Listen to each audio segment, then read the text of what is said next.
கர்த்தர் நல்லவர், அவர் கிருபை என்றும் உள்ளது. ஆண்டவராகிய இயேசு கிறிஸ்துவின் நாமத்தினால் உங்கள் ஒவ்வொருவருக்கும் அன்பின் வாழ்த்துக்கள். இன்று செப்டம்பர் 30ஆம் தேதி. இந்த நாள் விசேஷமாக உங்களுக்கு ஆசீர்வாதமான நாளாக இருப்பதாக. நமது ஆசீர்வாத டிவி ஊழியங்கள் தேவனுடைய கிருபையினால் 20வது வருட சேவையை ஊழியத்தை துவங்கி இருக்கின்றது.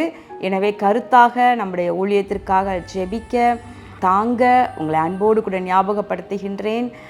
இது உங்கள் ஒவ்வொருவருக்கும் மிகுந்த பிரயோஜனமாக இருந்து வருகின்றது. எனவே இது நம்முடைய ஊழியம். எனவே ஒவ்வொருவரும் கருத்தாய் இதற்கு நீங்கள் ஜெபிக்க, இந்த ஊழியத்தின் தேவைகளை தாங்க நீங்கள் கரிசனையோடு இருக்கும்படி அன்போடு ஞாபகப்படுத்துகின்றேன். இன்றைக்கு நம்முடைய தியானத்திற்கான வசனம் ஏசாயா 29:22. இனி யாக்கோபு வெட்கப்படுவதில்லை, இனி அவன் முகம் செத்து போவதில்லை. பிரியமானவர்களே, இது அருமையான ஒரு வாக்குத்தத்தம். இனி யாக்கோபு வெட்கப்படுவதில்லை, இனி அவன் முகம் செத்து போவதில்லை. அப்படின்னா என்ன அர்த்தம்? இதற்கு முன்பதாக நீங்கள் எங்காயிலும் வெட்கப்பட்டு இருக்கலாம். ஏதாவது ஒரு காரியத்தில் நீங்கள் உங்கள் முகம் மற்றவங்களுக்கு முன்பதாக செத்து போனதை போல் அப்படி கருகருத்து அப்படி வேதனையோடு நீங்கள் தலை குனிந்து இருந்திருக்கலாம். ஆனால் ஆண்டவர் சொல்லுகின்றார், இனி உன் முகம் வெட்கப்படாது என் மகனே, நான் தெரிந்து கொண்ட என் மகளே, என் மகனே என்று சொல்லி இனி உங்கள் முகம் செத்து போவதில்லை என்று சொல்லுகின்றார். பிரியமானவர்களே, நம்ம யோசுவாவுடைய காலத்தில் பார்க்கிறோம். யோசுவா அழகா எரிகோ பட்டணத்தை சுற்றி வந்து ஆண்டவர் அதை விழப்பண்ணினார், அதை ஜெயித்தார்கள். அதை தொடர்ந்து பார்க்குறோம், ஒரு சின்ன பட்டணம், ஆயி பட்டணம் என்கிற ஒரு சின்ன ஊரை அவங்க தோற்று போனதை பார்க்குறோம். அப்போ பார்த்திங்கன்னா யோசுவாவுக்குள்ளே தான் என்ன ஒரு கம்பீரம் இருந்திருக்கும். ஏன்னா ஆண்டவர் அவருக்கு சொன்னது, நான் மோசையோடு இருந்தது போல யோசுவா நான் உன்னோடு கூட இருப்பேன் என்று சொல்லி, நீ உயிரோடு இருக்கும் நாளெல்லாம் ஒருவனும் உனக்கு முன்பதாக எதிர்த்து நிற்பதில்லை என்றெல்லாம் சொல்லியிருந்தார். ஆனால் அந்த ஆயி பட்டணத்தில் தோல்வி அடைந்து ஒரு வெட்கம் வந்தது பார்த்தீங்களா? அப்போ யோசுவா எல்லாரும் முகங்குப்புற விழுந்து கிடக்கிறாங்க ஆண்டவர் சமூகத்தில். இது எதனால் வந்தது? இந்த அவமானம், இந்த வெட்கம். ஏன்னா இவ்வளோ நாளும் இஸ்ரவேல் ஜனங்களை குறித்து சுற்றில உள்ள எல்லா தேசத்தில் உள்ள எல்லா மக்களும் பயந்து நடுங்கி கொண்டிருக்கிறாங்க. இந்த ஜனத்தினுடைய தேவன் மிகவும் பெரியவர், இவர்களை நடத்துகிற தேவன் உன்னதமானவர், இவங்க பலசாலிகள், பராக்கிரமம் உள்ளவர்கள், இவர்களோடு இவர்கள் தேவன் இருக்கிறார் என்று சொல்லி எல்லாருடைய இருதயமும் அப்படி நடுங்கி கொண்டு அப்படி பயந்து கொண்டு இருக்குது.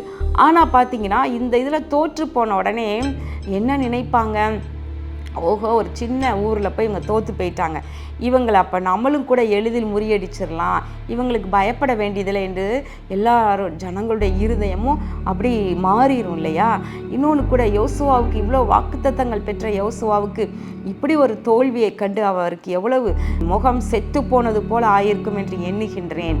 ஆனால் ஆண்டவர் சொல்கிறாரு, தீட்டுள்ளது யாக்கோபின் நடுவிலே. யாக்கோபு என்றான என் ஜனம். பாருங்க, கர்த்தர் யாக்கோபின் வம்சத்தை குறித்து இப்படி சொல்லுகின்றார். அப்போ தேவ ஜனத்தை குறித்து இப்படி சொல்லுகின்றார். அப்போ யோசுவாட்ட என்ன சொன்னார்? தீட்டுள்ளது இருக்குது, அதனால தான் தோல்வி, அதனால தான் வெட்கம், அதனால தான் அவமானம், அதனால தான் உங்களுடைய முகம் செத்து போனது போல மாறி இருக்கு. அந்த தீட்டானதை எடுத்து போடுங்க என்று சொல்லுகின்றார். அப்போ அதை கண்டுபிடித்து அவைகளை நீக்கின உடனே ஆண்டவர் தொடர்ந்து ஜெயத்தை கொடுக்கிறார். அப்புறம் யோசுவாவுக்கு புரிந்திருக்கும், எல்லாத்துலேயும் கரெக்டாக இருந்திருப்பார், ஜனங்களை கரெக்டாக கண்டிப்பாக இப்படி கர்த்தருக்கு பிரியமில்லாத ஒன்று உங்ககிட்ட உள்ளே வந்துடக்கூடாது, அது அப்போது நமக்கு தோல்வியாயிரும் என்று சொல்லி சரியாக நடத்தியிருப்பார் என்று எண்ணுகின்றேன். அதற்கு பின்பு பார்க்குறோம், யோசுவாவின் நாட்களில் எங்கும் தோல்வி இல்லை, எங்கும் வெட்கம் இல்லை, எங்கும் அவமானம் இல்லை. அவர் சூரியனையும் சந்திரனையும் பார்த்து அவர் நில் என்று சொன்னோன்னே நிற்குது பார்த்தீங்களா?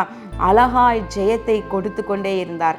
அவன் முகம் இனி வெட்கப்படுவதில்லை, இனி செத்து போவதில்லை என்று ஆண்டவர் சொன்னது போல அருமையாய் நடத்தினார்.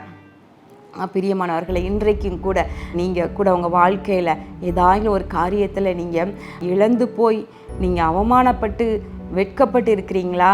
நீங்கள் இழந்ததற்கு பதிலாக கர்த்தர் ரெண்டத்தனையாக கொடுத்து உங்களை ஆசீர்வதிப்பார். வெகு காலத்திற்கு முன்பதாக ஒரு சகோதரி, நல்ல ஜோமன்ற ஒரு பெண், அந்த சகோதரிக்கு திருமணமாகி முதல் பிரசவத்தில் பிறந்த பிள்ளை அது மரித்து விட்டது. ஒரு சரீரத்தில் உள் உறுப்புகளை சரியான வளர்ச்சி இல்லாமல் அது மரித்து விட்டது. அந்த பிள்ளையை ஆறுதல் படுத்தவே முடியலை. நான் இவ்வளோ நல்லா ஜெபம் பண்ணேனே, இவ்வளோ காலம் ஆண்டவருக்காக உண்மையாக இருந்தேனே என்று சொல்லி அவள் கண்ணீரோடு இருந்தாள். அப்போ நானும் என் கணவரும் அந்த குடும்பத்தினரை அந்த சகோதரியையும் அவளுடைய கணவரையும் சந்தித்து நாங்கள் பேசி ஜெபம் பண்ணி ஆறுதல் படுத்தி அப்புறம் சொன்னோம், உனக்கு ஆண்டவர் இந்த இழப்புக்கு பதிலாக, இந்த வெட்கத்திற்கு பதிலாக ஆண்டவர் ரெண்டத்தனையான பலன் கொடுப்பார் என்று சொல்லி ஜெபம் பண்ணி ஆறுதல் படுத்தி விட்டு வந்தோம். ஆண்டவர் அதன்படியே அழகாக அதற்கடுத்து அவளுக்கு ஒரு ஆண் பிள்ளையும் அடுத்து ஒரு பெண் பிள்ளையும் கொடுத்து இன்றைக்கு அருமையாய் படித்து ஆளாகி கொண்டிருக்கிறார்கள். பிரியமானவர்களே, எங்கு நீங்கள் வெட்கப்பட்டீங்களோ அங்கு உங்களுக்கு ஜெயத்தை கொடுத்து ரெண்டத்தனையான பதிலை கொடுப்பார். யார் முன்பதாக நீங்கள் தோல்வியை சந்தித்து அவமானப்பட்டீர்களோ அங்கே உங்களுக்கு உங்கள் முகத்தை, உங்கள் தலையை நிமிர பண்ணுவார். சந்தோஷமாயிருங்கள். கண்களை மூடி ஜெபம் பண்ணலாம். எங்கள் அன்பின் பரலோக பிதாவே, இதோ இந்த நாளிலும் கூட யாக்கோபு முகம் இனி வெட்கப்படுவதில்லை, இனி அவன் முகம் செத்து போவதில்லை என்ற வாக்கு தத்தத்தின்படி நீர் உம்முடைய பிள்ளைகள் எந்த பகுதியிலெல்லாம் வெட்கப்பட்டு அவமானமடைந்தார்களோ அந்த பகுதியிலெல்லாம் அவர்களுக்கு இரட்டிப்பான நன்மையை கொடுத்து ஆசீர்வதிப்பீராக. இதோ தகப்பனே, தொழிலில் ஆண்டவரே, வியாபாரத்தில், வேலையில் ஆண்டவரே நஷ்டப்பட்டு ஆண்டவரை முடங்கி போய் வெட்கப்பட்டு யாரெல்லாம் இருக்கிறார்களோ அவர்களை ஆசீர்வதித்து அவர்களை செழிக்க பண்ணுவீராக. இதோ தகப்பனே, இதோ கர்ப்பத்தில் பிள்ளையை சுமந்து பூரணப்படாமல் ஆண்டவரே, இதோ அது அபார்ட் ஆகிவிட்டது, அது கரு கலைந்து விட்டது, 2, 3, 4 முறை என்றெல்லாம் ஆகிவிட்டது என்று வேதனையோடு ஜெபித்து கொண்டிருக்கிறவர்களுடைய முகத்தை ஆண்டவரே, இதோ வெட்கப்பட்ட செத்து போனதை போல் அவருடைய முகம் துவண்டு போய் இருக்கலாம் ஐயா. நீர் அப்படிப்பட்ட சகோதரிகளுடைய முகத்தை நீர் மலர பண்ணுவீராக. அவர்களுக்கு ஒரு பிள்ளையை கொடுத்து ஆசீர்வதிப்பீராக, ரெண்டத்தனையாய் ஆசீர்வதிப்பீராக. இப்படி ஒவ்வொருவரையும் நினைத்தருளும்.